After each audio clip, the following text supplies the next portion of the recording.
Bab 781. Xiang Shaoyun memiliki latar belakang yang layak. Sebagai seseorang yang lahir di sekte tingkat 7, ia pernah menjalani kehidupan yang gemilang. Namun, dengan sekali pandang, dia bisa melihat betapa luar biasanya kuda-kuda itu. Setidaknya mereka adalah kaisar iblis, dan mereka bisa bergerak dengan kecepatan tinggi. Mereka juga tampak sangat megah. Karena garis keturunan mereka yang luar biasa, ras mereka adalah tunggangan favorit banyak bangsawan dan kaum ningrat. Dengan banyaknya orang dalam kelompok ini dan kereta mewah yang digunakan, jelas terlihat betapa tinggi status wanita tersebut. Si bocah tua mengejek, kereta itu memang terlihat cerah dan rapi, tetapi jauh lebih rendah kualitasnya dibandingkan kereta keledaiku. Keledai tua itu ikut menimpali, aku bisa membuat kuda-kuda kecil yang lucu ini terbang hanya dengan satu tendangan. Nona muda, sebaiknya kau terus menggunakan keretaku saja. Ejekan dari si kakek dan keledai itu membuat wajah kapten memerah, tetapi dia tidak berani marah. Dia tahu tentang pasangan ini. Mereka selalu tidak terkendali, dan dia masih belum pantas untuk pamer di depan mereka. Sudahlah, kakek urchin. Kalian berdua juga lelah. Aku akan menggunakan kereta mereka saja. Wanita itu meredakan rasa canggung para penjaga. Kemudian, ia menaiki kereta yang baru tiba. Sementara itu, Xiang Shaoyun berusaha pergi secara diam-diam. Namun, seorang penjaga tiba-tiba menghalangi jalannya. Saudaraku, aku hanya lewat saja. Ini tidak ada hubungannya denganku. Silakan minggir, kata Xiang Shaoyun sambil tersenyum sopan. Kapten, ada seseorang di sini. Bagaimana kita menghadapinya? Tanya penjaga itu tanpa melirik Xiang Shaoyun sedikitpun. Sebelum Ning Pengcheng sempat berkata apapun, wanita itu berkata, lepaskan dia. Dia hanya lewat saja. Biarkan dia pergi, kata Ning Pengcheng sambil melambaikan tangannya. Penjaga itu minggir, membiarkan Xiang Shaoyun pergi. Pada saat itu, si bocah tua berteriak, "Nak, ingatlah bahwa kau berhutang budi pada nona muda ini atas kebaikan yang telah ia tunjukkan padamu. Jangan lupakan ini." Ketika Xiang Shaoyun mendengarnya, wajahnya berubah pucat pasi sambil mengumpat dalam hati, orang tua ini mencoba menjebakku. Wanita itu sudah mengatakan bahwa dia hanyalah orang yang lewat, tetapi sekarang, kakek tua itu mengklaim bahwa dia berhutang budi pada wanita itu atas bantuannya. Bukankah itu sama saja dengan mengatakan kepada para penjaga bahwa dia memiliki hubungan khusus dengan wanita itu? Xiang Shaoyun dapat melihat bahwa mereka bukanlah orang yang mudah dikalahkan, dan dia juga dapat melihat betapa mereka sangat menyayangi wanita muda itu. Mungkin kata-kata orang tua itu bisa menjebaknya. Sejak memperoleh cahaya kebijaksanaan, kedalaman pemikiran Xiang Shaoyun telah meningkat pesat. Dia tidak menyangka bahwa si bocah tua akan menjebaknya tepat saat dia hendak pergi. Dia terpaksa mempercepat langkahnya, takut para penjaga akan menyerangnya. Dengan kecepatan Xiang Shaoyun, ketika ia mencoba pergi, ia bergerak secepat seorang sovereign biasa. Tidak ada kaisar yang bisa menandingi kecepatannya. Dan benar saja, setelah ia pergi, beberapa orang mengejarnya. Mereka semua adalah kaisar, dengan satu kaisar puncak di antara mereka. Mengejar seseorang dengan tingkat kultivasi Xiang Shaoyun, ini sungguh berlebihan. Namun, tidak lama kemudian mereka benar-benar kehilangan jejak Xiang Shaoyun. Pak, sepertinya dia telah menghilang, lapor seseorang kepada kaisar tertinggi. Teruslah mencarinya. Dengan kekuatannya, dia tidak akan bisa melarikan diri dengan cepat. Dia pasti bersembunyi di bawah pasir, kata kaisar puncak. Mereka mulai menyisir area tersebut untuk mencari Xiang Shaoyun. Sayangnya, dia sudah jauh dari mereka. Seberapapun mereka mencari, mereka tidak akan bisa menemukannya. Orang-orang ini memang menyimpan niat jahat, pikir Xiang Shaoyun setelah dia merasakan kehadiran mereka dengan domain jiwa neternya. Dia tidak berani tinggal di belakang dan terus pergi dengan kecepatan tinggi. Dia takut si bocah tua juga akan mencarinya, atau kelompok itu akan mengirim beberapa ahli lain untuk mengejarnya. Pada saat itu, melarikan diri akan jauh lebih sulit. Setelah berlari cukup jauh dan memastikan tidak ada orang di belakangnya, Xiang Shaoyun akhirnya berhenti. Ini masih gurun keputusasaan. Selain bandit, mengapa ada sekelompok orang seperti ini? Apakah gurun keputusasaan jauh lebih rumit dari yang kukira, gumam Xiang Shaoyun pada dirinya sendiri. Nak, kau seperti katak di dalam sumur, sebuah suara halus tiba-tiba terdengar di telinga Xiang Shaoyun. Dia melompat kaget dan mengamati sekelilingnya, tetapi tidak menemukan siapapun. Namun, dia tahu siapa pendatang baru itu. Senior Urchin, tolong jangan menakut-nakuti orang penakut seperti saya, kata Xiang Shaoyun dengan wajah cemberut. Tepat setelah mengatakan itu, seseorang yang menunggang keledai muncul tepat di depannya. Dia bahkan bertanya-tanya apakah ada masalah dengan penglihatannya. Sebelumnya, dia yakin tidak ada siapapun di depannya. Karena itu, reaksinya dapat dimengerti ketika seseorang tiba-tiba muncul. Dia juga menyimpulkan bahwa si bocah tua mungkin jauh lebih kuat daripada yang dia kira. Senior Urchin, apakah Anda masih membutuhkan sesuatu? Tanya Xiang Shaoyun dengan hati-hati. Tidak ada apa-apa. Aku hanya tidak tega berpisah denganmu, nak, kata si bocah tua sambil menatap Xiang Shaoyun dengan mengejek. Oh, bagaimana mungkin anak kecil yang tidak penting ini membuat Anda khawatir, senior, kata Xiang Shaoyun, yang mulai merasa tidak enak. Dia yakin tidak akan ada hal baik yang dihasilkan dari ini. Baiklah. Aku tak akan bertele-tele. Mulai sekarang, kau adalah pengikutku. Ikutlah denganku, si bocah tua akhirnya menyatakan niatnya dengan jelas. Itu tidak pantas, kan, jawab Xiang Shaoyun dengan wajah muram. Apa? Kau tidak mau? Si bocah tua menatapnya tajam. Aku murid Akademi Naga Phoenix. Xiang Shaoyun mencoba menjelaskan, tetapi si tua berantai melambaikan tangannya dan memotong pembicaraannya. Si tua berantai berkata, jangan repot-repot menyebut nama Akademi Naga Phoenix. Aku tidak takut pada mereka. Bahkan jika kau tidak mau, kau akan menjadi pengikutku. Si tua keledai, minggir. Atas perintah itu, sebuah kereta sederhana tiba-tiba muncul di belakang keledai tua itu. Si bocah tua menyeret Xiang Shaoyun ke atas kereta dan mendorongnya ke bawah sebelum berkata, ini, ambil tongkat bambuku. Pertama, pelajari teknik mengemudi keledai agung. Xiang Shaoyun bertanya dengan cemberut, senior Urchin, seorang pelayan tidak perlu belajar mengendarai keledai, kan? Bagaimana mungkin? Apa kau ingin aku mengantarmu berkeliling? Aku sudah mengendarai keledai tua ini seumur hidupku. Sudah saatnya aku mulai menikmati hidup, kata si bocah tua sambil masuk ke dalam kereta. Keledai tua itu sangat marah. Apa maksud semua ini, bocah tua? Jika kau tidak menyukaiku, lepaskan saja aku. Apa kau pikir aku suka bersama bajingan tua sepertimu? Wah, kau marah cuma karena itu. Baiklah, silakan pergi kalau kau mau, kata si bocah tua acuh tak acuh sambil bersantai di dalam kereta. Dasar bocah tua, kalau kau tidak menjelaskan maksudmu dengan jelas, aku tidak akan pergi, keledai tua itu keras kepala. Nak, tunggu apa lagi? Tendang pantatnya. Dia pasti akan mulai bergerak, kata bocah tua sambil menendang Xiang Shaoyun. Kau berani, teriak keledai tua itu. Xiang Shaoyun mengangkat tongkat bambu itu dengan cemberut, tidak tahu harus berbuat apa. Dia tidak berani memprovokasi kedua orang tua itu. Bab 782. Karena tidak berhasil membujuk si bocah tua untuk mengubah perintahnya, Xiang Shaoyun terpaksa mengayunkan tongkat bambu dengan pelan ke arah pantat keledai tua itu. Tragedi menimpanya. Sebelum tongkat bambunya mengenai sasaran, keledai itu menendangnya hingga terpental. Tendangan itu sangat kuat. Bahkan kultivator alam kenaikan naga tingkat 3 seperti Xiang Shaoyun pun terlempar jauh. Dia sangat kesakitan hingga hampir menangis. Mengapa aku selalu sial? Xiang Shaoyun meratap dalam hati. Kalau kau belum mati, cepat kembali ke sini. Aku akan mengajarimu teknik mengemudi keledai yang hebat.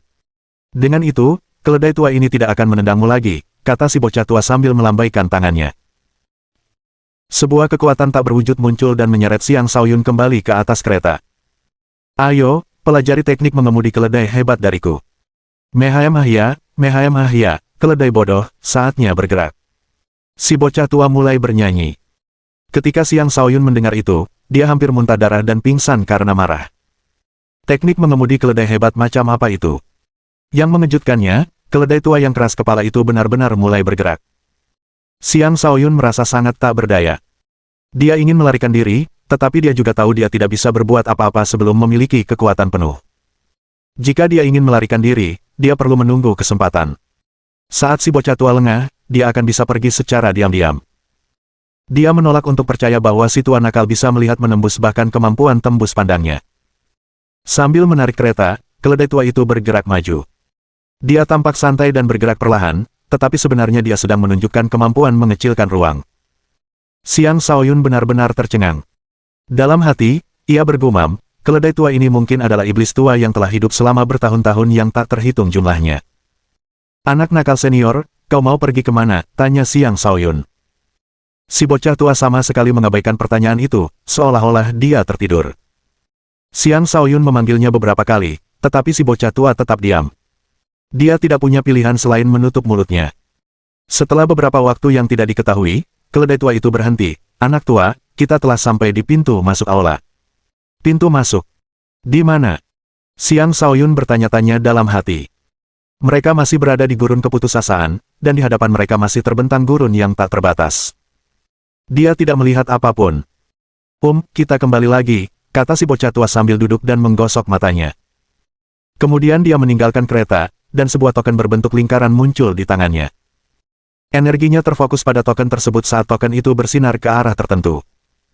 Selanjutnya, sebuah pemandangan ajaib muncul. Pasir itu tiba-tiba terbuka membentuk celah. Saat hamparan pasir yang luas itu terbelah, tangga yang menghubungkan ke bawah tanah muncul di hadapan mereka. Sebuah prasasti besar berdiri tegak, dengan tulisan, Aula Bumi Suci, terukir di atasnya. Xiang Shaoyun menyaksikan dengan tak percaya. Dia tidak pernah membayangkan bahwa akan ada tempat seperti itu di gurun keputusasaan. Berhentilah menatap. Pergi, kata keledai tua itu sambil menendang Xiang Shaoyun ke arah tangga. Baik keledai tua maupun si bocah tua memasuki lorong tangga. Pintu masuk tertutup di belakang mereka, dan gurun kembali seperti semula, seolah-olah tidak terjadi apa-apa. Xiang Shaoyun mengikuti si bocah tua dan keledai menuruni tangga, pikirannya masih linglung. Setelah sampai di bawah, ia mendapati ada orang-orang yang berjaga. Tunjukkan token aula suci, kata penjaga itu dengan suara tanpa emosi. Si bocah tua tidak membuang waktu dan mengeluarkan tokennya. Penjaga itu menunjuk ke arah Xiang Shaoyun dan bertanya, siapa dia bagimu? Pelayan, jawab si bocah tua dengan tidak sabar. Penjaga itu mengeluarkan sebuah buku dan menulis sesuatu di dalamnya sebelum berkata, daftarkan diri Anda di sini. Sialan. Aku, si bocah tua, hanya membawa pulang seorang pelayan. Apakah aku harus melalui begitu banyak prosedur? Apakah kau sudah bosan hidup? Teriak si bocah tua, merasa terhina. Ini adalah peraturan aula suci, kita tidak bisa melanggarnya, kata penjaga itu dingin. Persetan dengan peraturan, gerutu bocah tua dengan marah. Kemudian dia menatap Xiang Shaoyun dan berkata, untuk apa kau berdiri di situ? Daftarkan dirimu. Tak berdaya, Xiang Shaoyun mengambil pena dan menandatangani namanya. Setetes darahmu juga dibutuhkan, kata penjaga itu. Bagaimana kalau aku tidak masuk saja, kata Xiang Shaoyun dengan muram. Tidak, jawab si bocah tua dan penjaga itu serempak. Kemudian, Xiang Shaoyun dengan muram meneteskan setetes darah ke buku itu. Si bocah tua memberi isyarat kepadanya, kemarilah. Pintu masuknya ada di sini. Xiang Shaoyun berjalan mendekat dengan enggan, dan ketika dia berdiri di samping si bocah tua, sebuah kekuatan gaib menyelimuti mereka dan membawa mereka pergi. Ketika penglihatan Xiang Shaoyun kembali jernih, dia mendapati bahwa pemandangan di hadapannya telah berubah sepenuhnya. Sebuah kota terbentang di hadapannya, dengan lalu lintas yang tak berujung, menampilkan pemandangan kota yang megah dan makmur. Kita berada di mana? Tanya Xiang Shaoyun dengan tatapan kosong. Dia mengira akan dibawa ke wilayah sebuah organisasi misterius. Tempat itu akan memiliki klasifikasi pangkat yang ketat dan dijaga oleh para ahli super. Orang biasa tidak akan bisa masuk. Namun, ia melihat sesuatu yang sama sekali berbeda. Ini jelas merupakan kota yang padat penduduk. Orang-orang dari berbagai kalangan dapat terlihat, bahkan ada rakyat biasa di sekitar. Ini tidak tampak seperti markas rahasia sebuah organisasi. Berhentilah melamun dan mulailah beraktivitas. Cari kedai minuman. Saatnya minum sesuatu, kata si bocah tua, menarik Xiang Shaoyun kembali ke kenyataan.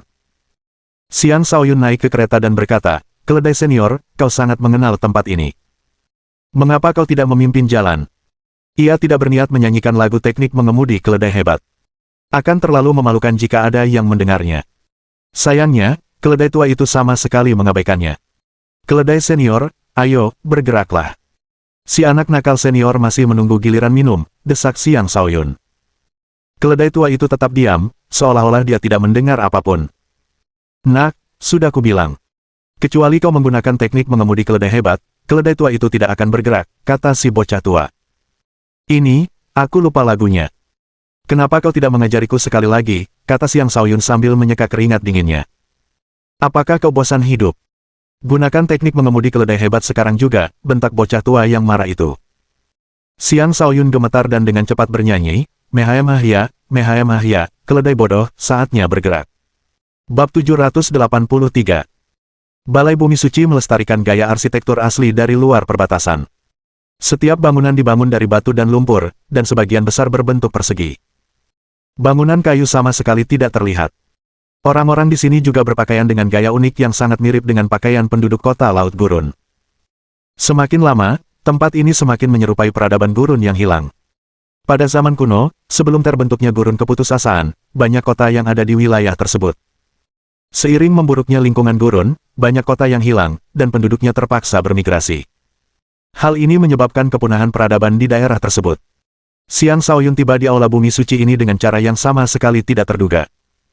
Dia tidak tahu apakah tempat ini masih berada di gurun keputusasaan, tetapi dia tahu bahwa tempat ini pasti memiliki beberapa hubungan dengan peradaban yang hilang di gurun tersebut. Dengan kepala tertunduk, Xiang Shaoyun menyanyikan lagu teknik mengemudi keledai agung. Ia bisa merasakan tatapan para pejalan kaki tertuju padanya, dan ia tersipu malu. Ini adalah pertama kalinya ia merasa begitu malu. Suatu hari nanti aku akan menyuruh si tua bangka ini mengemudikan kereta keledai untukku, sumpah Xiang Shaoyun dalam hati. Keledai tua itu berjalan santai sebelum akhirnya berhenti di depan sebuah restoran. Xiang Shaoyun mengangkat kepalanya dan melihat sebuah kanvas yang tergantung di dinding dengan tulisan, Restoran Pasir Emas di atasnya. Si urchin tua melompat turun dari kereta dengan gembira dan berkata, sudah lama sekali sejak terakhir kali aku minum minuman keras pasir emas. Aku penasaran apakah rasanya masih sama. Dia menerobos masuk ke restoran secepat embusan angin. Di belakangnya, Xiang Shaoyun perlahan mengikuti. Namun, tepat setelah dia melangkah masuk ke restoran, terdengar suara gaduh di dalam. Kemudian, banyak barang berterbangan ke arahnya. Dia segera mengambilnya. Pada saat yang sama, dia mendengar suara seorang wanita berteriak, dasar bajingan tua, berani-beraninya kau kembali. Pergi sana, atau aku akan membantaimu sekarang juga. Dasar perempuan bau, apa yang telah kulakukan? Aku hanya minum beberapa botol minuman kerasmu. Apa kau perlu bersikap begitu agresif? Suara si bocah tua menggema. Aku sudah cukup sabar untuk tidak menyambutmu dengan pisau. Bayar uang yang kau hutang padaku untuk minuman keras terakhir kali, atau aku tidak akan membiarkan ini berakhir, teriak wanita yang marah itu. Suaranya mirip raungan singa, dan bahkan Xiang Shaoyun merasa telinganya akan tuli karena teriakannya yang terus-menerus. Ketika ia menoleh, ia melihat seorang wanita kasar menunjuk sebuah kursi ke arah si bocah tua seolah-olah mereka adalah musuh bebuyutan. Di sisi lain, si bocah tua tampak agak menyedihkan. Kepalanya memar, dan tumpukan mangkuk pecah tergeletak di depannya. Jelas sekali, si bocah tua baru saja mengalami serangan hebat. Pemandangan itu membuat Xiang Shaoyun terkejut, dan dia tak kuasa menahan tawa dalam hati. Dalam hatinya, dia bergumam, rasakan itu, dasar bajingan tua. Namun, dia tetap tahu betapa menakutkannya si bocah tua itu. Dia tidak mengerti mengapa si bocah tua membiarkan wanita itu melakukan hal itu padanya. Itu mengingatkanku. Aku di sini hari ini untuk membayar utangku. Nak, kemari dan bayar wanita bau ini 10 kristal minuman keras kelas menengah. Kalau tidak, kita tidak akan bisa minum minuman keras, si bocah tua memanggil Xiang Shaoyun. 10 kristal spiritual tingkat menengah. Xiang Shaoyun memasang ekspresi aneh. Dia menolak untuk percaya bahwa hanya 10 kristal roh tingkat menengah akan membuat si tua urchin kebingungan. Karena itu, dia menjadi semakin bingung. Tanpa ragu, dia menyerahkan 10 kristal roh tingkat menengah kepada wanita itu. Wanita itu melirik Xiang Shaoyun sebelum menyimpan kristal spiritual itu. Kemudian dia meletakkan tangannya di pinggang dan berkata, ini hanyalah jumlah pokoknya. Kau masih perlu membayar bunganya, atau lupakan saja minuman keras ini. Ya, bunga juga. Nak, bayar lebih banyak.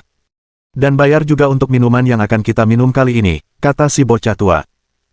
Xiang Shaoyun tidak berkata apa-apa dan mengeluarkan 100 kristal minuman keras kelas menengah. Bos, tolong tambahkan minuman keras lagi. Akhirnya, senyum muncul di wajah wanita itu. Tidak buruk sama sekali. Adik muda ini memang pintar. Namun, jangan sampai tertipu oleh bajingan tua itu. Dia penipu tua yang terkenal kejam. Dia berhutang uang minuman keras padaku selama bertahun-tahun, dan sekarang, dia bahkan menyuruhmu membayarnya. Kemudian, ia membawa tubuhnya yang tegap untuk mengambil minuman keras yang mereka pesan. Bocah tua itu tiba di samping Xiang Shaoyun. Wajahnya tersenyum lebar sambil berkata, nak, wanita ini benar-benar unik, kan? Lihatlah bagaimana pinggangnya bergoyang, dan lihatlah bokongnya yang besar. Pasti akan terasa sangat enak jika disentuh. Xiang Shaoyun merasa ingin muntah. Ia berpikir, bajingan tua ini memang punya rasa yang kuat. Sejujurnya, wanita itu berpenampilan biasa saja. Lebih penting lagi, ia memiliki pinggang lebar, dengan bokong besar yang mungkin 2 kali lebih besar dari orang biasa. Entah mengapa, si bocah tua menatapnya dengan tatapan mesum. Jelas sekali si bocah tua sangat tertarik padanya. Xiang Shaoyun akhirnya mengerti mengapa si bocah tua itu rela dipukuli olehnya. Wanita itu tiba-tiba berbalik dan menatap mereka dengan tajam. Bajingan tua, apa kau mengintipku? Si bocah tua dengan cepat melambaikan tangannya tanda menyangkal. Tidak, tidak, aku hanya melihat-lihat saja. Bah! Bajingan tua, kalau kau berani melihat ke tempat yang tidak seharusnya, aku akan mencungkil bola matamu, ancam wanita galak itu. Kemudian dia mengedipkan mata pada Xiang Shaoyun dan berkata, adik kecil ini jauh lebih enak dipandang. Apakah kau tertarik untuk tinggal dan mengelola tempat ini bersamaku? Xiang Shaoyun buru-buru menolak, terima kasih atas tawarannya, bos. Saya hanyalah pelayan senior Urchin. Benar sekali. Anak ini adalah pelayanku, kata si bocah tua dengan angkuh. Ekspresi malu-malu terpancar di wajahnya saat ia melanjutkan, sebenarnya, aku tertarik untuk tinggal dan mengelola tempat ini bersamamu. Pergi dan matilah, kutuk wanita itu sambil melemparkan 2 guci minuman keras ke arah si tua Urchin. Si landak tua dengan cepat menangkap kedua toples itu. Setelah mengendus-endusnya, dia memuji, baunya masih sama seperti dulu. Baunya luar biasa. Xiang Shaoyun dan si bocah tua duduk. Begitu ia menyesap minuman keras itu, ia merasa ingin muntah. Minuman keras itu kasar dan hambar. Tidak, lebih tepatnya, rasanya seperti air kencing kuda dan sangat tidak enak untuk diminum. Dia benar-benar tidak mengerti mengapa si tua Urchin sangat menyukai minuman keras itu. Mungkin inilah kekuatan cinta, desas Xiang Shaoyun dalam hati. Ia tidak melanjutkan minum. Sebaliknya, ia memesan makanan, berencana untuk beristirahat sambil memikirkan langkah selanjutnya. Ia telah tiba di aula bumi suci, dan mungkin ia harus memanfaatkan kesempatan ini untuk menjelajahi tempat misterius ini. Dengan demikian, ia tidak lagi terburu-buru untuk melarikan diri. Saat ia sedang berpikir, suara gaduh tiba-tiba terdengar. Selanjutnya, sekelompok orang muncul di restoran. Salah seorang dari mereka menunjuk Xiang Shaoyun dan berteriak, tangkap orang ini. Bunuh siapapun yang melawan. Bab 784. Melihat para pendatang baru itu, Xiang Shaoyun mengenali bahwa mereka adalah penjaga yang sama yang telah mengawal wanita muda itu kembali sebelumnya. Begitu mereka muncul, mereka langsung menuntut penangkapannya, dan Xiang Shaoyun merasa bingung. Dia melirik si bocah tua. Si bocah tua benar-benar fokus minum dan sama sekali mengabaikan tatapan memohon Xiang Shaoyun. Beberapa penjaga bergerak untuk mengepung Xiang Shaoyun. Xiang Shaoyun berdiri dan bertanya, ini tentang apa? Ikutlah bersama kami, dan kau akan mengetahuinya, kata pemimpin itu dengan dingin. Aku tidak keberatan pergi bersamamu, tapi si bocah nakal ada di sini. Sudahkah kau bertanya padanya apakah dia bersedia mengizinkanku pergi? Tanya Xiang Shaoyun dengan tenang. Karena si bocah tua tetap diam, Xiang Shaoyun bermaksud menyeretnya masuk. Namun, para penjaga bahkan tidak melirik si bocah tua dan langsung mengulurkan tangan untuk menangkap Xiang Shaoyun. Kurang ajar, teriak si bocah tua sambil menamparkan meja, mengejutkan para penjaga. Pemimpin itu berkata, Senior Urchin, tolong jangan mempersulit kami. Kami hanya menjalankan perintah. Perintah? Perintah siapa? Anak ini adalah pelayan saya. Menangkapnya sama saja dengan menamparkan wajah saya, celah si bocah tua. Dia mulai memancarkan auranya, yang sangat menakutkan mereka. Mereka sangat mengenal status si bocah tua di aula. Orang-orang tak penting seperti mereka tidak mampu menyinggung perasaannya. Karena senior Urchin ingin melindunginya, kita tidak punya pilihan selain melaporkan ini kepada komandan, kata pemimpin itu sebelum pergi bersama anak buahnya. Hanyalah seekor anjing yang mengancam orang lain dengan kekuatan tuannya. Bahkan ketua aula pun perlu menunjukkan rasa hormat kepadaku. Kau pikir kau siapa? Kata si bocah tua dengan nada menghina. Si bocah nakal senior itu hebat, Xiang Shaoyun menyanjung tanpa ragu-ragu. Baguslah kau tahu. Ingat, kau harus menjilatku dengan benar. Kau akan mendapatkan banyak keuntungan dengan melakukan itu, kata si bocah tua dengan angkuh. Kau pikir kau siapa, bajingan tua? Apa kau mau kuusir dari restoranku? Suara bos terdengar lagi. Si bocah tua gemetar dan buru-buru berkata, aku bukan siapa-siapa. Tolong jangan usir aku. Aku belum cukup minum. Lihat betapa tidak bergunanya kamu. Ini, 2 toples lagi untukmu. Ini gratis, kata bos setelah menatapnya dengan tajam. Si bocah tua menangkap 2 guci yang dilempar dan mulai terkikik dengan konyol. Ketika Xiang Shaoyun melihat si bocah tua dan bosnya saling menggoda, ia berseru dalam hati, apakah ini demonstrasi para wanita yang melemparkan diri ke pelukan seseorang setelah menunjukkan kekuatannya? Xiang Shaoyun dengan bijaksana menawarkan, Senior Urchin, saya akan mengantarkan minuman keras kepada Tuan Keledai. Kemudian dia berlari keluar dengan membawa minuman keras, memberi mereka berdua waktu berdua saja. Ketika tiba di luar, ia menunjukkan kepada keledai tua itu guci minuman keras yang dibawanya dan berkata, "Tuan keledai, saya di sini untuk mengantarkan minuman keras. Simpan saja untuk dirimu sendiri. Rasanya lebih buruk daripada air kencing kuda." Bajingan tua itu benar-benar luar biasa karena mampu menahan rasa ini, kata keledai itu dengan nada menghina. Xiang Shaoyun mengusap hidungnya dan tertawa hambar. Ia bisa melihat bahwa keledai tua ini sangat mengenal si tua nakal, yang mengingatkannya pada si kecil putih. Sudah beberapa tahun sejak terakhir kali mereka bertemu. Ia bertanya-tanya apakah si kecil putih sudah menjadi kaisar iblis. Karena tidak ada yang bisa dilakukannya, ia mengobrol dengan keledai tua itu, "Tuan keledai, dapatkah Anda memberitahu saya tempat apa ini?" "Kau sendiri yang melihatnya, kan?" "Ini adalah balai bumi suci," jawab keledai tua itu. "Maksudku, tempat ini berada di wilayah mana?" klarifikasi Xiang Shaoyun. "Gurun keputusasaan," jawab keledai tua itu. "Jangan repot-repot bertanya apapun lagi. Aku tidak akan memberitahumu apapun, atau keadaan akan menjadi rumit." Xiang Shaoyun mulai bergumam dalam hati, sungguh misterius. Tapi ini memang peradaban gurun yang hilang. Aku penasaran apakah ada sesuatu yang istimewa tentang tempat ini. Ia ingin berjalan-jalan untuk mengumpulkan informasi lebih lanjut, tetapi ketika ia teringat bagaimana para penjaga itu ingin menangkapnya, keraguan memenuhi pikirannya. Ia tidak mengerti mengapa mereka ingin menangkapnya. Apakah karena ia pernah berhubungan dengan wanita muda yang cantik itu? Namun, itu seharusnya bukan suatu pelanggaran. Mungkin identitas wanita muda itu terlalu sensitif. Dengan menyelamatkannya, dia juga telah menyeretnya ke dalam masalah. Saat itu, teriakan terdengar dari dalam restoran, "Dasar bajingan tua, berani-beraninya kau menyentuh pantatku. Akan kubantai kau." Suara gaduh lainnya terdengar. Si tua urchin melesat keluar dari dalam restoran dan lari, meninggalkan Xiang Shaoyun dan keledainya di belakang. "Aku pergi duluan." "Dasar keledai tua, bawa anak itu bersamamu," suara si bocah tua terdengar dari sosoknya yang menghilang. "Bajingan tua tak berguna," umpat sang bos. "Dasar keledai bodoh. Apa yang kau lakukan berdiri di depan restoranku? Kau menakut-nakuti calon pelangganku. Apa kau mau kusembelih dan menjadikanmu santapan?" teriak sang pemilik restoran sambil memegang pisau. Keledai tua itu melompat dan dengan cepat berlari mengejar si tua urchin secepat yang dia bisa. Xiang Shaoyun pun terpaksa ikut berlari. Dalam hati, dia tertawa, kedua orang ini memang orang tua aneh. Xiang Shaoyun segera menyusul dan bertanya, "Senior urchin, Anda membawa saya kemana?" "Tentu saja, di tempatku," jawab si bocah tua. Ekspresi puas terpancar di wajahnya, "Akhirnya aku berkesempatan menyentuh pantat harimau betina itu. Cek-cek, rasanya luar biasa. Dasar orang tua mesum." Xiang Shaoyun terdiam, tetapi dia tetap mengucapkan kata-kata sanjungan, "Senior bocah nakal, menaklukkannya bukanlah masalah bagimu sama sekali. Lupakan saja. Dia terlalu galak. Kurasa aku tidak sanggup menghadapinya. Cukup menggodanya sesekali saja," kata si bocah tua. Xiang Shaoyun memanfaatkan kesempatan untuk bertanya tentang tempat ini, tetapi seperti keledai, si tua urchin sangat berhati-hati dengan kata-katanya dan menolak memberikan jawaban langsung. Tak lama kemudian, Xiang Shaoyun tiba di sebuah rumah lumpur sederhana bersama si tua urchin. Melihat lokasi yang terpencil dan rumah yang mungil, Xiang Shaoyun sulit percaya bahwa ini adalah rumah si bocah tua. Si bocah tua adalah seorang ahli. Meskipun dia mungkin tidak tinggal di surga, seharusnya dia tidak tinggal di tempat yang kumuh seperti ini, kan? "Tetaplah di sini.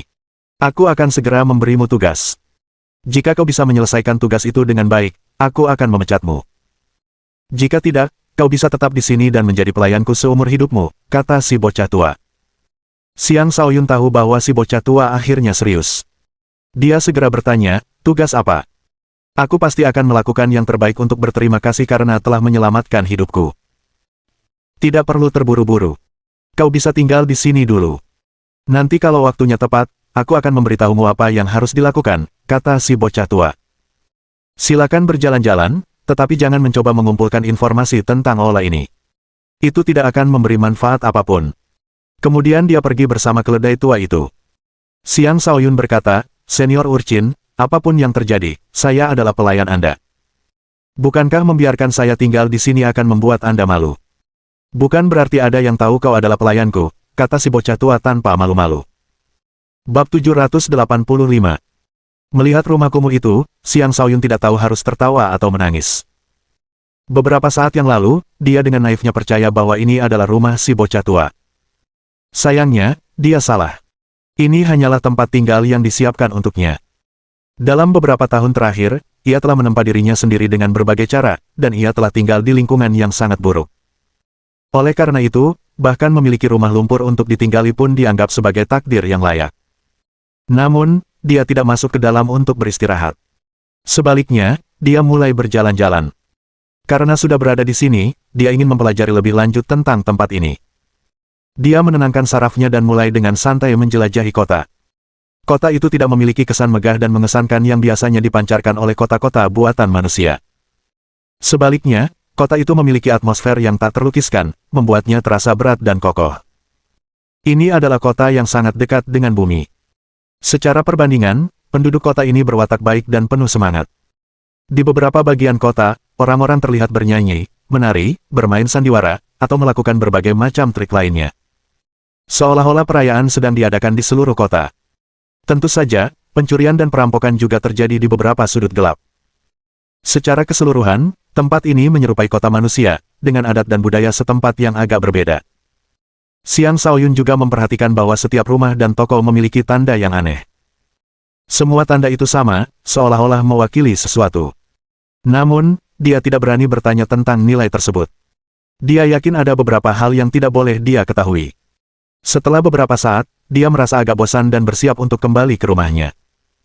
Pada waktu itu, ia berjalan melewati suatu tempat dan mendapati bahwa budak-budak sedang dijual. Kerumunan orang mengelilingi tempat itu, menunjuk-nunjuk para budak sambil berbicara di antara mereka sendiri. Bagaimana menurutmu tentang wanita itu? Bentuk tubuhnya lumayan, dan harganya tidak terlalu mahal. Membelinya dan mempekerjakannya untuk melayanimu bukanlah ide yang buruk. Saya cukup tertarik pada pria itu. Dia mungkin petarung yang lumayan. Sayang sekali dia hanya memiliki satu lengan yang tersisa. Pemuda itu tidak buruk, dan harganya juga layak. Biar saya pertimbangkan dulu. Para budak dalam kelompok ini semuanya orang baik. Bahkan ada beberapa yang berasal dari ras asing di antara mereka. Ketika Xiang Shaoyun mendengar keributan itu, ia mendekat dengan rasa ingin tahu. Perdagangan budak selalu ada dan bahkan bukan hal yang langka, tetapi tidak banyak tempat yang benar-benar menjual budak secara terang-terangan seperti ini. Ia mengamati para budak di hadapannya. Masing-masing dari mereka memiliki papan yang tergantung di leher mereka dengan harga yang tertera di papan tersebut. Di belakang para budak itu ada sekelompok orang yang berteriak dan mempromosikan para budak kepada orang banyak. Semuanya, perhatikan baik-baik. Ini adalah budak yang baik dan sulit ditemukan. Kami memiliki budak yang cantik dan feminin, kami memiliki budak yang kuat dan muda, dan kami juga memiliki budak yang maskulin dan perkasa, demikian promosi para pedagang budak. Xiang Shaoyun mengamati para budak dan merasa semuanya membosankan, jadi dia bersiap untuk pergi. Namun dari sudut matanya, dia melihat sekilas sosok tertentu. Dia segera berhenti, pandangannya tertuju pada orang itu. Kakak Liang. Xiang Shaoyun menerobos kerumunan dan berkata kepada seorang budak muda. Rambut pemuda itu acak-acakan, menutupi wajahnya. Banyak bekas luka terlihat di tubuhnya, dan tangannya terikat. Sulit untuk melihat penampilan aslinya. Ketika pemuda tegap itu mendengar Xiang Shaoyun, dia akhirnya mengangkat kepalanya. Sepasang mata yang gugup tertuju pada Xiang Shaoyun, dan suara serak terdengar, "Kakak Yun." Xiang Shaoyun seketika dipenuhi amarah. Pemuda ini tak lain adalah Liang Zuangmin, saudara angkatnya selama berada di paviliun tepi awan. Xiang Shaoyun tidak menyangka akan melihatnya di sini dalam wujud seorang budak. Ia langsung kehilangan akal sehat. "Siapa yang memperbudak kakakku?" teriak Xiang Shaoyun. Dia mengamuk dan mencakar ke depan, melepaskan Liang Zuangmin. Tatapannya tertuju pada para pedagang budak dengan penuh amarah. Xiang Shaoyun adalah orang yang sangat menghargai hubungannya. Liang Zuangmin adalah saudara angkatnya, dan kemarahannya dapat dimengerti setelah melihat nasib Liang Zuangmin. Para pedagang budak berkumpul, dan salah seorang dari mereka berteriak, "Kurang ajar. Kau berani menyentuh budak kami. Bunuh anak ini." Para pelaku perdagangan manusia ini adalah bagian dari sebuah organisasi. Karena itu, orang-orang umumnya tidak akan berani memprovokasi mereka secara terang-terangan seperti ini. Sekarang, karena ada orang bodoh yang mencoba merebut budak mereka, mereka pasti tidak akan menunjukkan belas kasihan. Para penyelundup itu memiliki kekuatan yang cukup besar, karena mereka semua berada di alam Sky Soar. Salah satu dari mereka tiba sebelum Xiang Shaoyun dan mengayunkan pedang besarnya ke kepala Xiang Shaoyun. "Pergi sana." Xiang Shaoyun meraung sambil mengepalkan tinjunya. Kepalan tangan menghantam pedang, mematahkan pedang itu sebelum menghancurkan lawannya menjadi berkeping-keping. Para penyelundup lainnya mengepungnya dari segala arah, dan dia menyerang tanpa ampun, langsung membunuh beberapa dari mereka. Kerumunan orang berhamburan ketakutan. Siapa sebenarnya kau? Apa kau tahu siapa kami? Berani-beraninya kau menculik budak kami dan membunuh orang-orang kami, teriak pedagang manusia terkuat di sekitar situ. Penjelajah terkuat adalah kultivator alam kenaikan naga tingkat 3, dan 2 kultivator alam kenaikan naga berada di sampingnya. Ketiganya bertanggung jawab atas keamanan. Siapapun kau, aku akan mencabutimu sampai ke akar-akarnya untuk membalaskan dendam saudaraku, seru Xiang Shaoyun dengan ekspresi mengerikan. Tanpa menunggu musuhnya menyerang, dia bergerak. Secepat embusan angin, dia tiba di hadapan ketiga kaisar. Tangannya terulur, mencengkeram tenggorokan pemimpin mereka, dan mematahkan lehernya. Dua kaisar lainnya akhirnya menyadari bahwa mereka telah bertemu dengan seorang ahli dan segera melarikan diri. Tak seorang pun dari kalian bisa bermimpi untuk melarikan diri, teriak Xiang Shaoyun sambil mengirimkan 2 cakar berapi ke arah keduanya. Keduanya tidak dapat melarikan diri karena cakar-cakar itu menangkap mereka. Mereka terbakar dan langsung menjadi abu. Setelah membunuh hampir 10 orang berturut-turut, Xiang Shaoyun akhirnya sedikit meredakan amarahnya. Di sampingnya, ketika Liang Zuangmin melihat semua itu, dia memuji dalam hati, kakak Yun ternyata sangat kuat sekarang. Xiang Shaoyun tidak berani berlama-lama. Dia segera membebaskan semua budak dan berkata, larilah sendiri. Kemudian ia melepaskan ikatan Liang Zuangmin dan bersiap untuk melarikan diri bersamanya. Tetapi sebelum mereka dapat pergi, sekelompok orang datang dan mengepung mereka. Bab 786. Kelompok orang baru itu bukanlah rekan para penyelundup. Sebaliknya, mereka adalah kelompok penjaga yang sama yang telah mencoba menangkap Xiang Shaoyun di restoran tersebut. Xiang Shaoyun mengerutkan kening sebelum memberikan air mata air dan ramuan berkualitas kaisar kepada Liang Zuangmin sambil berkata, kakak, minumlah ini dan pulihkan kesehatanmu. Liang Zuangmin tidak berlama-lama. Dia meneguk air mata air itu sebelum meminum semua ramuan. Saat ini, basis kultivasinya tertutup, dan dia juga mengalami banyak luka. Dia harus pulih terlebih dahulu, agar bisa mengurangi beban yang dia bebankan pada Xiang Shaoyun. Beraninya. Kau berani membunuh di aula suci, teriak pemimpin para penjaga. Lalu kenapa? Apa yang bisa kau lakukan padaku, bentak Xiang Shaoyun. Suasana hatinya sudah buruk, dan karena para penjaga yang sama ini telah berulang kali membuat masalah baginya, kesabarannya telah habis. Baiklah. Tangkap dia. Jika dia melawan, bunuh dia, perintah pemimpin itu. Ya, jawab keempat penjaga di sekelilingnya dan mengepung Xiang Shaoyun.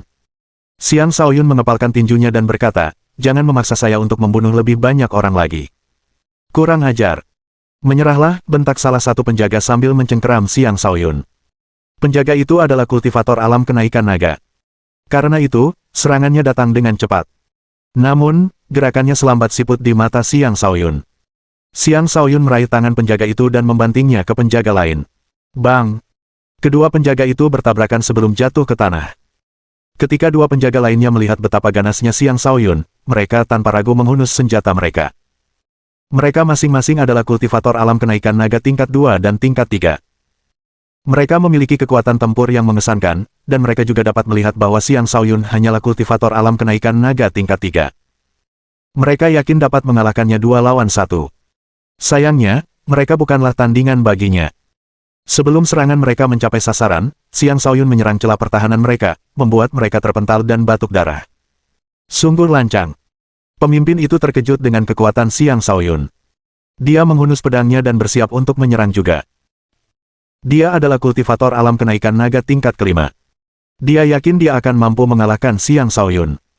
Tetapi dia baru menghunus pedangnya setengah jalan ketika Xiang Shaoyun muncul di hadapannya seperti hantu, membuatnya terkejut. Reaksi pertamanya adalah menarik pedangnya ke belakang, tetapi serangan Xiang Shaoyun mengenai perutnya. Bang! Sebuah tinju berat menghantam tepat di perutnya, membuatnya terlempar dengan tubuh melengkung seperti udang. Alih-alih melanjutkan, Xiang Shaoyun mundur dan meraih Liang Zuangmin, bersiap untuk melarikan diri. Bajingan, kau tidak akan bisa lolos, kata pemimpin itu lemah, seolah-olah tsunami sedang meletus di dalam perutnya. Xiang Shaoyun mengabaikan pemimpin itu dan hendak pergi dengan cepat bersama Liang Zuangmin. Namun, ia terkejut ketika Liang Zuangmin tiba-tiba berkata, Saudara Yun, ajak juga iparmu. Xiang Shaoyun menoleh dan melihat Liang Zuangmin menunjuk seorang budak perempuan. Xiang Shaoyun tidak dapat melihat wajah wanita itu dengan jelas. Tetapi karena itu adalah permintaan Liang Zuangmin, dia pasti tidak akan meninggalkannya.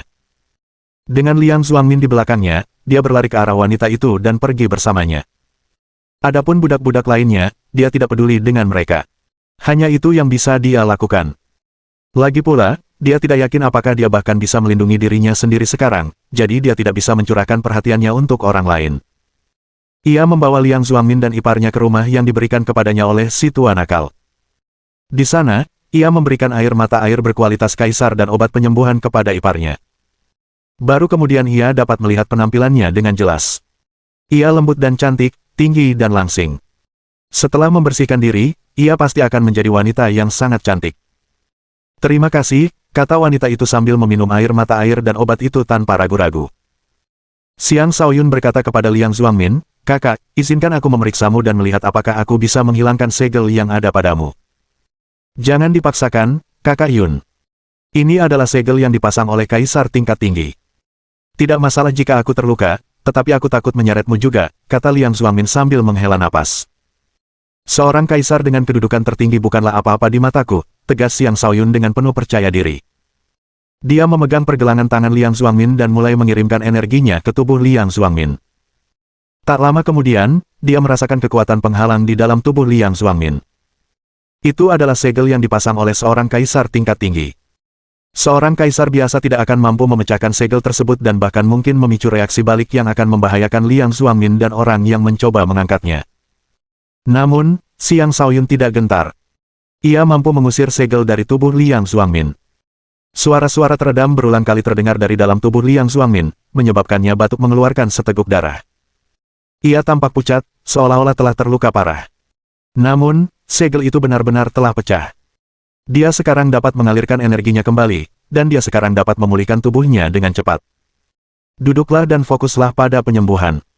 Aku akan membantu kakak iparmu melepaskan segel yang ada padanya juga," kata Xiang Shaoyun. Kemudian dia melakukan hal yang sama pada wanita itu. Dia membiarkan keduanya pulih di dalam rumah sementara dia meninggalkannya. Karena dia telah membunuh di depan umum dan bahkan melukai para penjaga, kemungkinan besar akan ada orang yang mengejarnya segera. Dia harus mempersiapkan diri. "Aku penasaran apakah si bocah nakal senior akan melindungiku kali ini," pikir Xiang Shaoyun sambil duduk di depan pintu. Dia tidak menyesal dibawa ke tempat ini. Lagi pula, dia senang bisa membantu Liang Xuangmin. Siapapun yang mengejar mereka akan disambut dengan serangan balik tanpa ampun dari Xiang Shaoyun. Bahkan jika dia harus membuat keributan besar, dia tetap akan melakukan yang terbaik untuk membuka jalan dengan darah dan membawa Liang Xuangmin dan saudara iparnya pergi dari tempat ini. Saat Xiang Shaoyun sedang mempersiapkan diri, sekelompok orang mengepung area tersebut. Dia adalah orang asing. Sangat mudah untuk melacak keberadaannya. Lagi pula, para penyelundup memiliki organisasi yang cukup besar di kota itu. "Nak, setelah membunuh orang-orang kami," si ular melingkar, "kau masih berani tinggal di sini?" "Matilah," teriak suara garang saat para pendatang baru tiba. Bersamaan dengan teriakan itu, sebuah palu besar dihantamkan ke arah Xiang Shaoyun. Bab 787. Penyerang itu bukanlah lawan yang mudah, dia adalah kultivator alam kenaikan naga tingkat 6. Kekuatan palu yang jatuh cukup untuk menghancurkan seluruh rumah lumpur itu. Liang Xuangmin dan wanita di dalamnya kemungkinan besar juga akan menderita. Xiang Shaoyun melesat dari tanah tanpa ragu-ragu dan menghentikan palu dengan satu tangan. Tangan lainnya mengambil posisi pedang dan menebas lawannya. Ujung pemotong iblis. Serangan Xiang Shaoyun cepat dan ganas, langsung mengincar celah lawannya. Pakar alam kenaikan naga tingkat 6 itu dadanya terbelah oleh tebasan tersebut sebelum terlempar jauh. Pada saat ini, 3 kultivator alam kenaikan naga lainnya tiba dengan serangan mereka. Ketiga orang ini menggunakan serangan jarak jauh, memutuskan untuk menghukum Xiang Shaoyun atas apa yang baru saja dilakukannya. Adapun Xiang Shaoyun, ia terpaksa melindungi rumah lumpur di belakangnya. Karena itu, ia melancarkan serangan bertubi-tubi ke segala arah, mengirimkan banyak pedang pemutus iblis dan menerobos serangan yang datang. Ketiga penyerang itu terkena dan tewas di tempat. Dengan kemampuan bertarung Xiang Shaoyun yang setara dengan kaisar tingkat puncak, para kaisar biasa ini bukanlah tandingannya. Anggota Coiling Snake lainnya tidak lagi berani bertindak gegabah. "Aku tidak mencarimu, tapi kau datang mencariku." "Sungguh lancang," teriak Xiang Shaoyun. "Kaulah yang kurang ajar. Tahukah kau bahwa ular melingkar memiliki bisnis yang tersebar di seluruh aula suci? Kau berani membunuh orang-orang kami. Kami tidak akan mengampunimu," teriak pemimpin itu. "Jika kau bersedia menyerah, kau akan menderita lebih sedikit. Apa yang bisa dilakukan sampah sepertimu padaku? Kau terlalu naif," ejek Xiang Shaoyun sambil melangkah mendekati mereka, bersiap untuk membunuh mereka semua. Kau benar-benar berpikir bisa mengalahkan kami. Saatnya kau merasakan penderitaan 10.000 gigitan ular, kata pemimpin itu dingin. Dia mengeluarkan seruling pendek dan meniupnya. Wuh! Begitu dia meniup seruling, sejumlah ular piton muncul dari segala arah dan mengepung Xiang Shaoyun.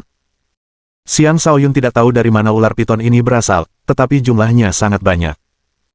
Terlebih lagi, tidak ada satupun dari mereka yang berada di bawah alam Raja Iblis, dan bahkan ada beberapa kaisar iblis di antara mereka.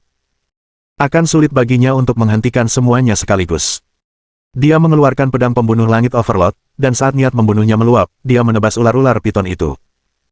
Darah ular piton berhamburan kemana-mana saat ular-ular piton itu mati satu demi satu. Kau pikir kau bisa mengalahkanku hanya dengan beberapa ular? Naif! Xiang Shaoyun meraung sambil menyerang anggota Coiling Snake. Ular piton ini tidak mungkin mengancamnya. Para anggota Coiling Snake tidak melarikan diri. Sebaliknya, mereka berpencar ke berbagai posisi untuk membentuk formasi sebelum menyerang juga. Formasi pedang ular melingkar.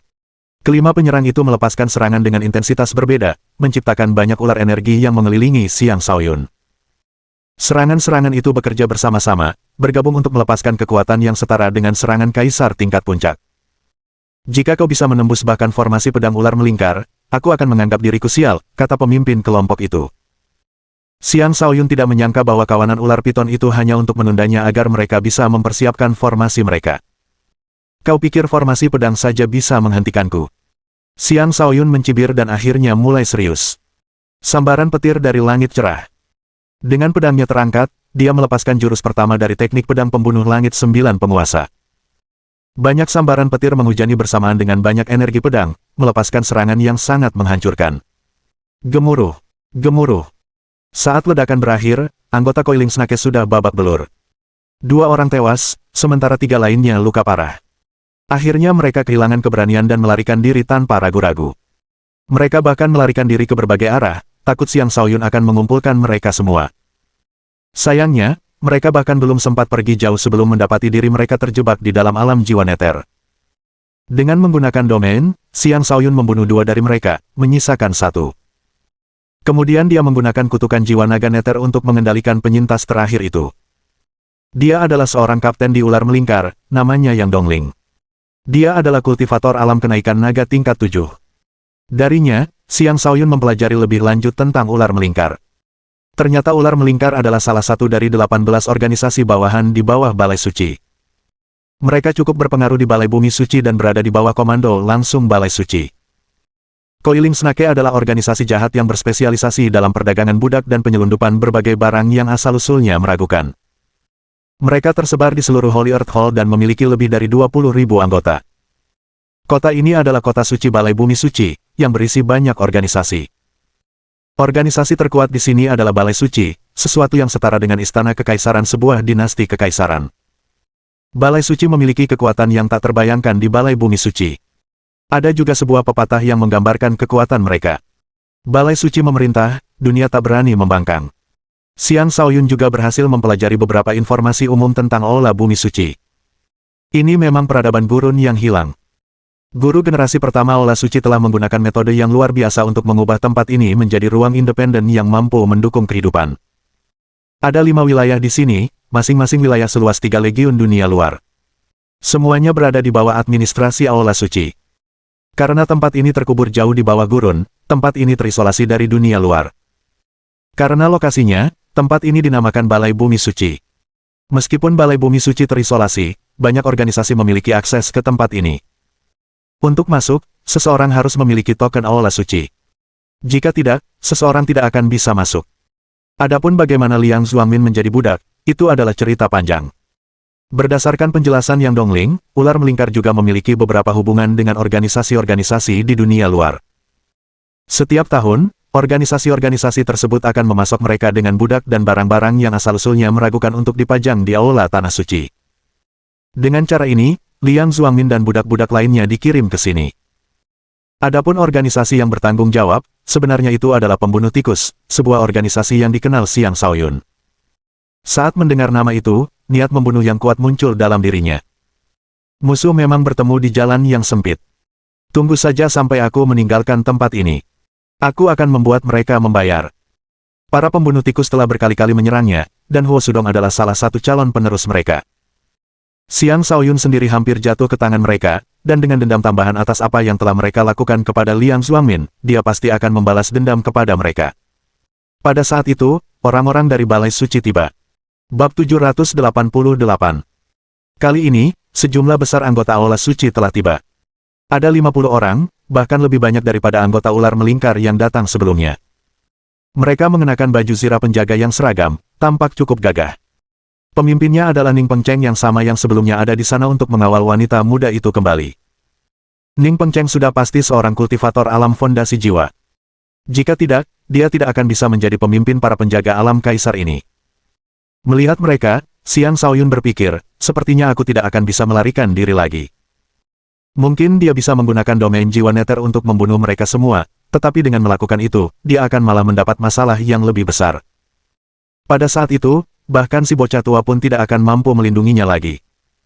Otaknya berpacu, mencoba memikirkan solusi yang dapat diandalkan untuk krisis yang sedang dihadapinya. Dia tidak ingin mati sia-sia di tempat seperti ini. Ning Pengcheng melangkah lebar saat mendekati Xiang Shaoyun.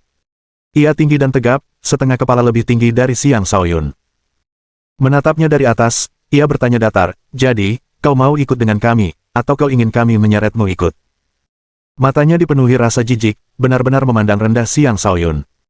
Xiang Shaoyun mengerutkan kening dan berkata, "Bagaimana jika saya menolak kedua pilihan itu?"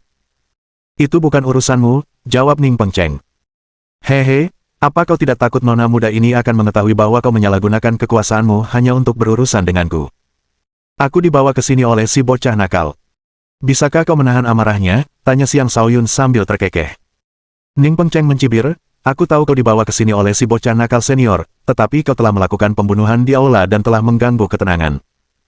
Dengan dua pelanggaran itu, aku berhak membunuhmu. Tidak ada yang bisa melindungimu. Mungkin memang begitu, tapi kau pasti tidak akan bersenang-senang setelah aku mati. Aku hanyalah orang biasa, sementara kau seorang komandan. Siapa yang akan mengalami kerugian lebih besar di sini?" tanya Xiang Shaoyun dengan tenang. Dia yakin orang ini menyimpan dendam terhadapnya. Mungkin ada konspirasi yang sedang berlangsung, dan dia harus menjelaskan semuanya dengan sangat gamblang untuk menanamkan rasa takut dan menimbulkan kebingungan. Mendengar kata-katanya, tatapan Ning Pengcheng menjadi tajam dan niat membunuhnya terpancar.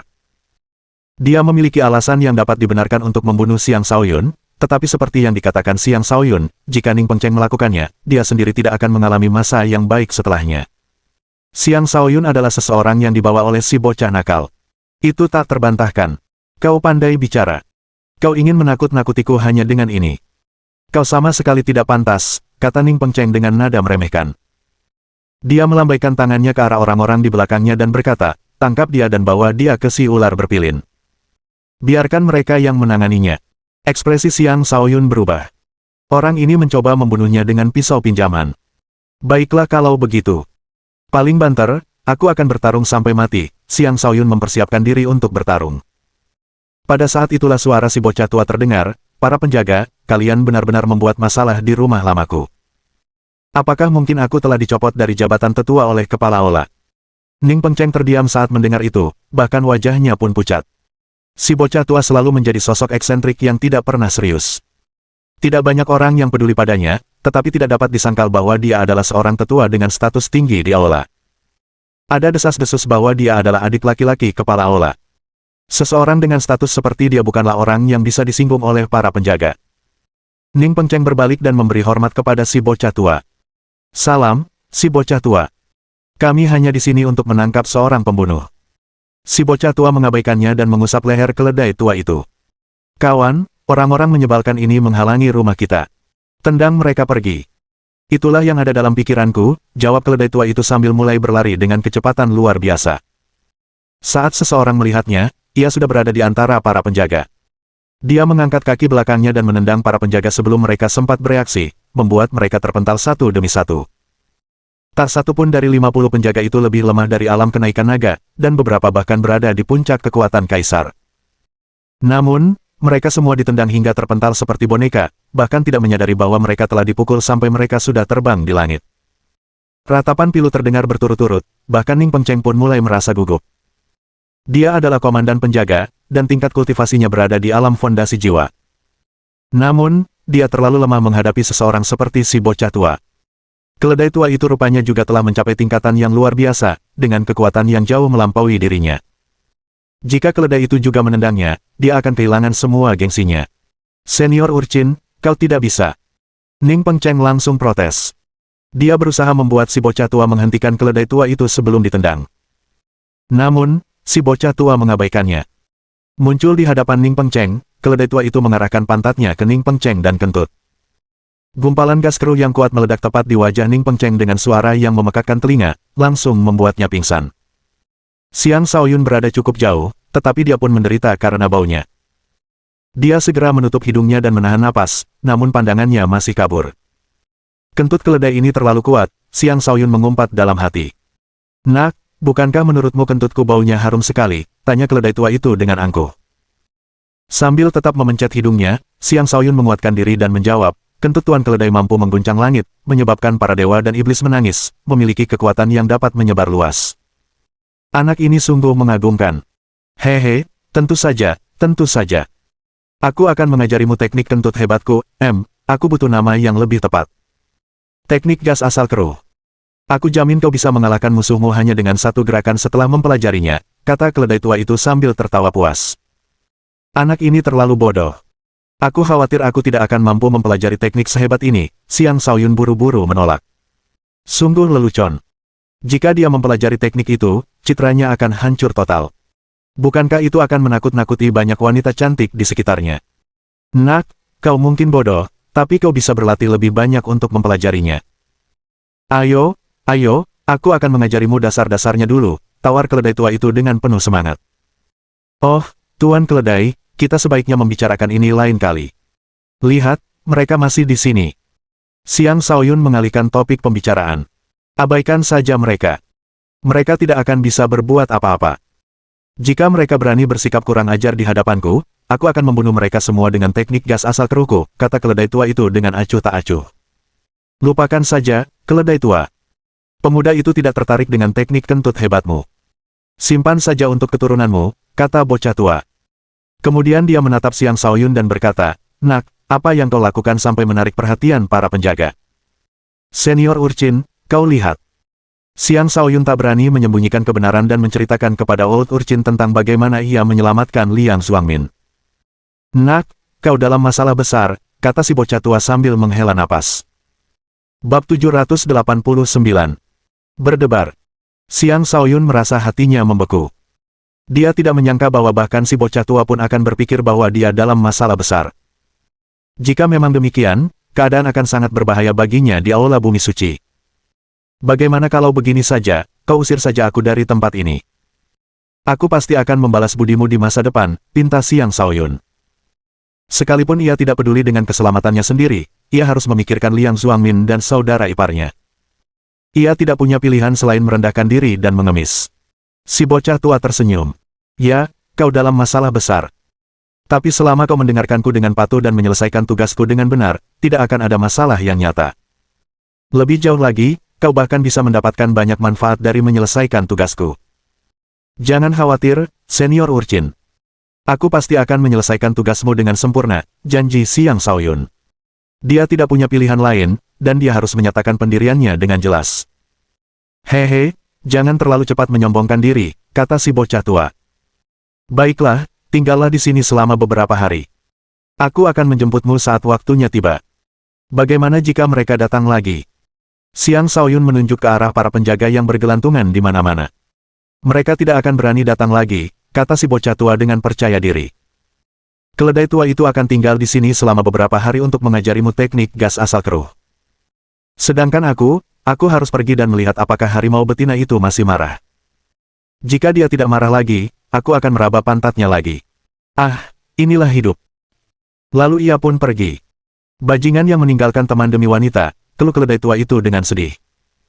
Kemudian ia menatap Xiang Shaoyun dan berkata, Nak, kemarilah, biar kubiarkan kau melanjutkan pengajaran teknik gas asal keruh. Ingatlah untuk mempelajarinya dengan benar. Ini adalah teknik yang luar biasa dan mematikan. Xiang Shaoyun ingin menolak, tetapi dia tidak memiliki keberanian untuk melakukannya. Adapun Ning Pengcheng dan para penjaga lainnya, mereka telah pergi. Gaya rambut Ning Pengcheng yang mencolok saat ini agak menggelikan, dan bahkan Xiang Shaoyun diam-diam tertawa. Ning Pengcheng menoleh dan menatap Xiang Shaoyun dengan tajam sambil berpikir, aku tak akan mengampunimu, bocah. Kemudian ia kembali ke Aula Suci bersama para penjaga. Aula Suci berbeda dari tempat lain, dan memiliki gaya arsitektur yang megah dan minimalis. Banyak ukiran kuno dapat dilihat di dinding kastil, menambah kesan misteri pada tempat itu. Siapapun yang melihat tempat ini akan memiliki keinginan untuk menjelajahi rahasianya. Tempat itu dijaga ketat oleh pasukan militer sepanjang waktu. Mengenakan baju zirah perang dan senjata di tangan, para penjaga ini memberikan kesan hikmat dan bermartabat pada balai suci. Ketika Ning Pengcheng tiba, dia menyuruh para penjaga lainnya pergi. Setelah merapikan diri, dia menuju ke salah satu istana. Itu adalah istana sampingan tempat hanya mereka yang memiliki status luar biasa yang dapat tinggal. Sebagai seseorang yang memiliki posisi kepemimpinan, Ning Pengcheng memiliki token Aula Suci dan dapat masuk dengan bebas. Saat tiba, ia mengatakan sesuatu kepada para penjaga sebelum kemudian menunggu dengan tenang. Tak lama kemudian, seorang penjaga kembali dan mengundangnya masuk. Ning Pengcheng melangkah masuk ke istana dengan hati-hati. Melihat lelaki tua yang duduk di depannya, ia memberi hormat dengan penuh hormat dan berkata, Komandan penjaga ketujuh, Ning Pengcheng, memberi salam kepada tetua ketiga. Tetua ketiga bertubuh sedang, dengan kain putih diikatkan di kepalanya. Ia memiliki janggut kuning dan ekspresi serius. Matanya selalu memancarkan ketajaman yang tak seorang pun berani tatap langsung. Dengan sekali pandang, jelas bahwa ia tidak ramah dan memiliki status yang cukup tinggi. Tetua ketiga memandang Ning Pengcheng dan mengerutkan kening. Kenapa rambutmu seperti sarang burung? Apa ini? Ning Pengcheng panik dan segera menjelaskan, tetua ketiga, ini bukan pilihan saya. Gaya rambut ini adalah ulah keledai si tua nakal. Semua bawahan saya juga terluka oleh keledai itu. Katakan padaku. Bagaimana kau menyinggung si bocah tua itu, kata tetua ketiga dengan datar.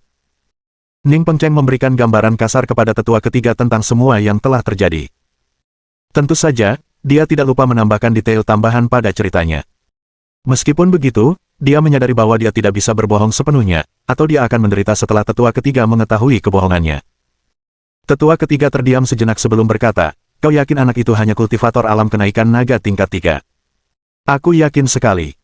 Dia bisa berprestasi di atas kelasnya, jadi dia mungkin seorang jenius yang cukup hebat, kata Ning Pengcheng.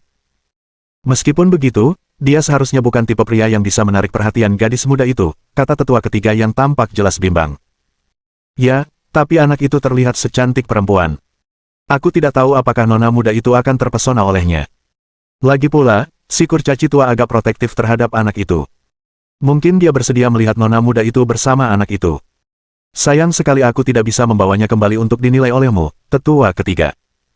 Kalau tidak, kita tidak perlu menebak-nebak di sini, kata Ning Pengcheng. Terus awasi anak itu. Dengan si tua urchin melindunginya, tidak ada seorang pun di aula bumi suci yang bisa menyentuhnya. Coba lihat permainan kekanak-kanakan apa yang dimainkan si tua urchin kali ini, kata tetua ketiga dengan nada tidak senang. Apakah orang-orang dari klan Xiang sudah datang? Kita tidak boleh membiarkan kesalahan terjadi di pihak mereka. Kami memperkirakan mereka akan tiba besok. Semua persiapan sudah selesai. Bagus. Kamu akan menyambut mereka secara pribadi dan membawa mereka ke sini besok. Aku akan menemui mereka terlebih dahulu. Kamu bisa melakukan apapun yang menurutmu tepat untuk urusan lainnya. Sekelompok individu luar biasa telah muncul di gurun keputusasaan. Kehadiran mereka sangat mengesankan, setiap individu memiliki kekuatan yang besar, dan mereka bergerak dengan teratur seperti tentara yang terlatih dengan baik. Pemimpinnya adalah seorang pemuda yang menunggangi singa ungu transparan. Pemuda itu tampak berusia sekitar 30 tahun. Ia berpenampilan tampan dan cerdas.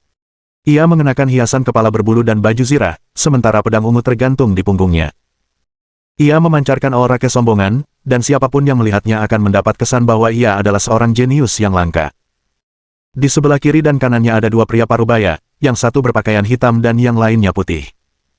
Mereka tampak sama sekali tidak mencolok, dan langkah mereka mantap dan tegas. Mereka adalah para ahli hebat, yang dikenal sebagai penjaga hitam dan putih.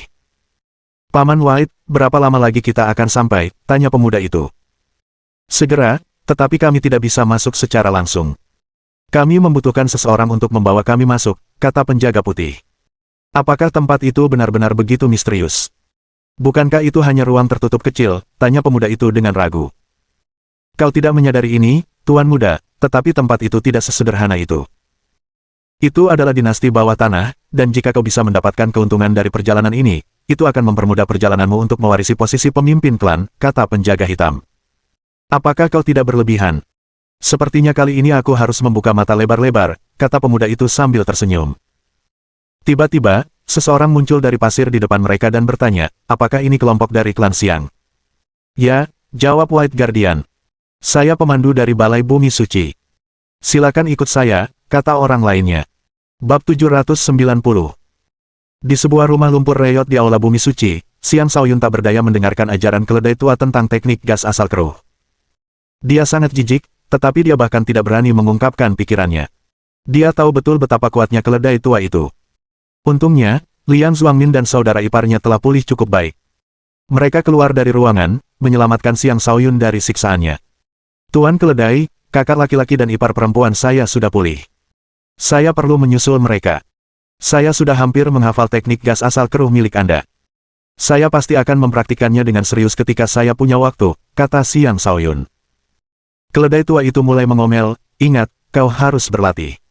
Ini teknik yang pasti berhasil. Aku tidak akan mengajarkannya kepada orang lain meskipun mereka memohon padaku.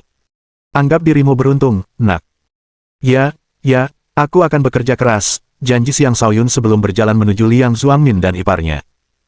Kakak, apakah kau baik-baik saja? Saudara Yun, terima kasih telah menyelamatkan kami. Liang Zuangmin menarik lengan baju istrinya dan berlutut. Xiang Shaoyun dengan cepat menyela mereka dan berkata, kakak, apa ini? Apakah kau masih menganggapku sebagai kakakmu? Mengapa kau menghinaku seperti ini? Haha, aku tahu kau tak akan mempermasalahkan formalitas denganku. Aku akan mengukir kebaikan ini dalam hatiku. Jika kau membutuhkanku di masa depan, aku akan menyeberangi lautan lepas dan menginjak api untukmu, seru Liang Zuangmin sambil menepuk dadanya dengan gagah berani. Tidak perlu memperbesar masalah ini, kakak, kata Xiang Shaoyun. Lagi pula, kenapa kakak masih belum juga memperkenalkan kakak iparku kepadaku? Dengan ekspresi canggung di wajahnya, Liang Zuangmin menggaruk bagian belakang kepalanya dan berkata, Saudara Yun, sejujurnya, dia bukan iparmu. Dia adalah sahabatku, Wu Zijun. Wu Zijun jelas merupakan nama seorang pria, tetapi orang ini jelas sangat tampan. Pada saat itu, Wu Zijun berkata dengan penuh rasa terima kasih, terima kasih. Xiang Shaoyun terdiam sejenak dan tersenyum, kau terlalu sopan, kakak ipar. Kukira aku sudah memberitahumu. Liang Zuangmin mengoreksi Xiang Shaoyun, tetapi Xiang Shaoyun memotongnya, jangan khawatir, kakak. Aku mengerti. Katakan padaku, bagaimana kau bisa sampai di sini? Xiang Shaoyun yakin Liang Zuangmin memiliki perasaan terhadap Wu Zijun. Adapun Wu Zijun, perasaannya terhadap Liang Zuangmin mungkin masih belum jelas. Karena itu, Xiang Shaoyun memutuskan untuk mengambil kesempatan ini dan bersikeras memanggilnya kakak ipar. Jika dia tidak keberatan, Liang Zuangmin mungkin memiliki kesempatan untuk mendekatinya. Jika dia keberatan, maka Liang Zuangmin perlu berusaha lebih keras. Karena Xiang Shaoyun tidak ingin terus membicarakan hal ini, dia mengalihkan topik pembicaraan. Kemarahan langsung menyelimuti wajah Liang Zuangmin sambil berkata, ini cerita panjang, tapi semua ini adalah kesalahan para pembunuh tikus. Aku pasti akan membalas dendam atas hal ini. Wu Zijun setuju, akulah yang melibatkan kakakmu dalam hal ini. Dia pasti akan baik-baik saja jika tidak terlibat. Keduanya memberikan Xiang Shaoyun rangkuman singkat tentang semua yang telah terjadi. Beberapa tahun yang lalu, setelah Xiang Shaoyun meninggalkan paviliun tepi awan dan tanah mata air jiwa, Hua Honglou kembali dan mengetahui bahwa Xiang Shaoyun telah pergi. Liang Zuangmin telah mencapai alam langit tingkat ketiga pada saat itu berkat jantung batu bumi yang ia dapatkan dari Xiang Shaoyun. Tingkat kultivasinya meroket, dan ia menjadi raja elit baru paviliun tepi awan. Dia tidak tinggal lama karena memutuskan untuk berkeliling dunia sambil mencari kesempatan lain untuk meningkatkan kultivasinya. Dia adalah salah satu murid paling berbakat dari paviliun tepi awan. Jika bukan karena kecelakaan di masa lalu, dia tidak akan terjebak di alam transformasi selama bertahun-tahun. Setelah bertahun-tahun berlatih, ia mampu berkembang pesat dan mencapai puncak alam raja. Belum lama ini, ia tiba di gurun keputusasaan selama perjalanannya. Ia berencana untuk berlatih di gurun tersebut, mencari kesempatan untuk menembus ke alam kaisar. Pada saat itulah ia secara tidak sengaja mengenal Wu Zijun. Saat itu, ia melihat Wu Zijun dikelilingi oleh sekelompok bandit yang penuh nafsu. Karena itu, ia mencoba memeragakan adegan seorang pangeran tampan menyelamatkan seorang putri dari kejahatan. Namun ia gagal dan malah dipukuli. Ternyata ada seorang kaisar di antara para bandit, dan ia bukanlah tandingan kaisar tersebut. Tepat ketika ia mengira semuanya akan berakhir baginya, Wu Zijun menunjukkan kehebatan bela diri yang luar biasa dan membunuh semua bandit. Barulah saat itu Liang Zuangmin menyadari bahwa bantuannya sama sekali tidak dibutuhkan. Untungnya, ia mendapatkan sesuatu sebagai hasil dari usahanya. Ia memperoleh persetujuan Wu Zijun, dan keduanya menjadi teman serta mulai bepergian bersama. Liang Zuangmin jatuh cinta pada Wu Zijun pada pandangan pertama. Setelah menghabiskan waktu bersamanya, ia mendapati dirinya semakin jatuh cinta. Namun, ia merasa bahwa Wu Zijun lebih kuat darinya dan mungkin memiliki standar yang tinggi. Karena itu, ia tidak pernah berani mengungkapkan perasaannya. Pada saat itulah para pembunuh tikus mulai memburu mereka. Mereka bertarung dan berhasil membunuh sejumlah besar musuh, tetapi pada akhirnya mereka tetap tertangkap. Untungnya, para pembunuh tikus tidak membunuh mereka secara langsung. Sebaliknya, mereka disegel dan dikirim ke ular melingkar. Kemudian, mereka dibawa ke sini, ke aula bumi suci. Adapun apa yang terjadi selanjutnya, Xiang Shaoyun mengetahuinya. Aku juga pernah berkonflik dengan para pembunuh tikus di masa lalu. Cepat atau lambat, aku akan membasmi mereka sepenuhnya, kata Xiang Shaoyun dengan niat membunuh yang mendalam. Ya, kita tidak bisa mengorbankan mereka, Liang Zuangmin setuju. Usianya baru sekitar 30 tahun, namun ia sudah menjadi raja di puncak kekuasaannya. Ia memiliki masa depan yang cerah, dan jika ia bisa mendapatkan sumber daya yang cukup, ia akan memiliki kesempatan untuk memasuki alam kaisar. Bahkan, memasuki alam penguasa pun dimungkinkan. Dengan demikian, seseorang seperti dia layak untuk menyatakan pembalasan terhadap pembunuh tikus. Seandainya ia tidak berasal dari keluarga miskin dan kekurangan sumber daya, ia pasti akan menjadi salah satu murid jenius di salah satu dari 4 akademi kuno terbesar. Tidak pernah ada kata terlambat bagi seorang pahlawan untuk membalas dendam. Kita bisa menunggu, kata Xiang Shaoyun. Saat Wu Zijun menatap Xiang Shaoyun dan Liang Zuangmin, yang keduanya penuh percaya diri, matanya berbinar.